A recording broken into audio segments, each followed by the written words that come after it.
What's up mga kaboyong? May good news po ako sa inyo lahat.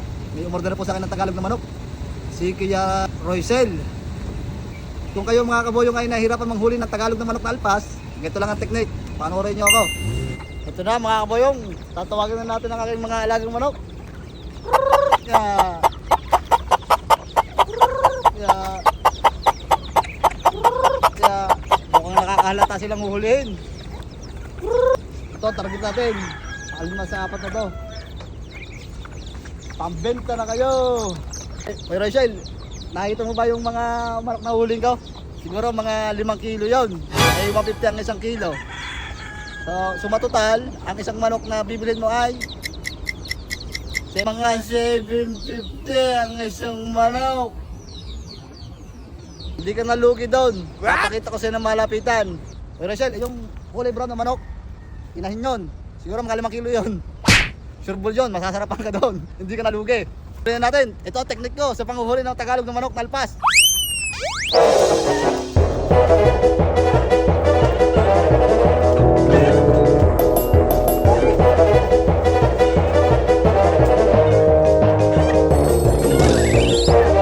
Teka lang, nagugulat lang sila kaya tumatakbo eh. Pero madali lang hulihin yun. Napakita ko ulit kayo ng technique ko.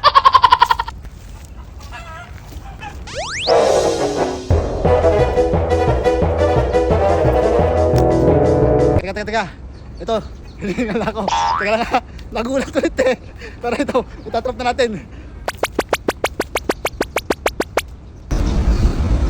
Pahuli ka na! Pahuli ka na! Ha! Saglit na lang, hinihigal na yung manok eh. Mamaya pagpunta rin yan.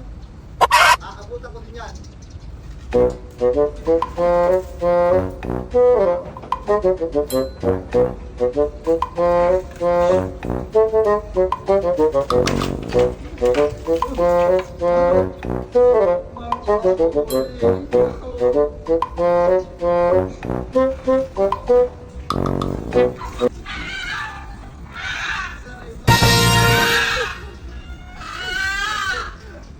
Sabi ko sa inyo mga boyong eh, mahuhuli ko din eh.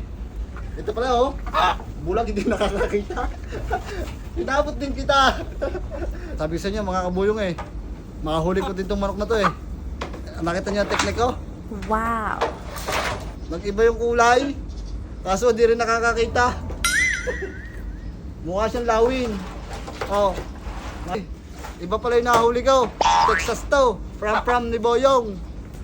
Kuya Roysel, ito na lang ibibigay ko sa iyo. Siguro mga 3 kilo to, mga 450 to. Pero kung dalawang mata nito, sigurado 900 to. Ay, isa lang yung mata, kaya 450 na lang sa'yo. Murang-mura na to. I love you, Kuya Roysel. Pala, mga kaboyong, naalala ko nga pala, si Boss Abit nga pala may order ulit. Isang manok. Kaso lang medyo kuripat yun. Pero iuhuli ko pa rin kasi siya ang laging bumibili ng mga paninda eh.